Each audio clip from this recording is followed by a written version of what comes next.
Majesty, good morning. Nice to see you. Good morning. This had to be a kick when you get the call to do this. You know what? It was as good as it gets. Yeah, my agent called and said there's the most unbelievable show E have come up with. It's the royal family, you, the Queen, and it's out there. Now, did anyone pass some of the storylines and plot lines by the real royal family before this thing came to the air? Because this is not the royal family we've come to know. I think it would be unlikely that any plot lines were run by them, but we are a fictitious royal family. So even though we are the King and Queen of England, we have nothing to do with the real ones as it happens. But they have a little sense of humor. They're not known for having huge senses of humor. So sex, lies, scandals, are they going to be okay with this?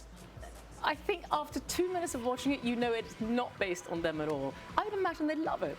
Yeah, okay. They probably want to be like us. You're not going to have to move here full time? I may. Yeah, all right. Talk to me about the version of the Queen you do. And was it a challenge, Elizabeth, to try to find something new to inject into this role? Well, it is not obviously based on the Queen of England. Queen, She's right. in her 80s. It's different. So for me, I had to think, well, maybe what would it have been like if maybe Princess Diana had become Queen of England, which she could have. And then I thought, well, she's much more my generation. How would she dress? How would she be? And so I sort of started there. But then, of course, we're fiction, and it's nothing to do with her life. There is some discussion in the series about the, and it comes up from time to time over in the UK about abolishing the monarchy. Oh, it would be horrible. You think it would be? You could never see that happening? I think it'd be horrible. I love the royal family. We all do.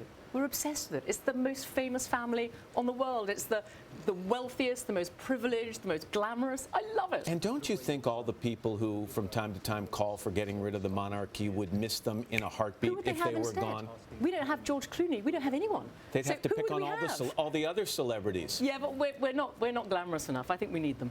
You've been coming on this show for a long time, not to make it sound like too long, but it has been a long time. I actually saw a picture of you recently with your son, who's 12 now, which blows my mind. Yeah, me too. And you had a birthday. Having a birthday. How far from now? It's really not long. It's a few months. A few months away, and you will turn? 50. 50. How do you feel about it? Are you 50 yet? Oh, wait, I can barely see it in the rearview mirror. I'm 57. Good heavens. Well, what can I say? It seems incredible. How did it happen? I don't know. You're right. Does it bug you? No, I don't think it does, actually, because I mean, it might sound a bit cheesy, but I do feel very lucky to be here, as in on your show, promoting this show, because I took 8 years off to raise my son, and I didn't know if I'd ever work again.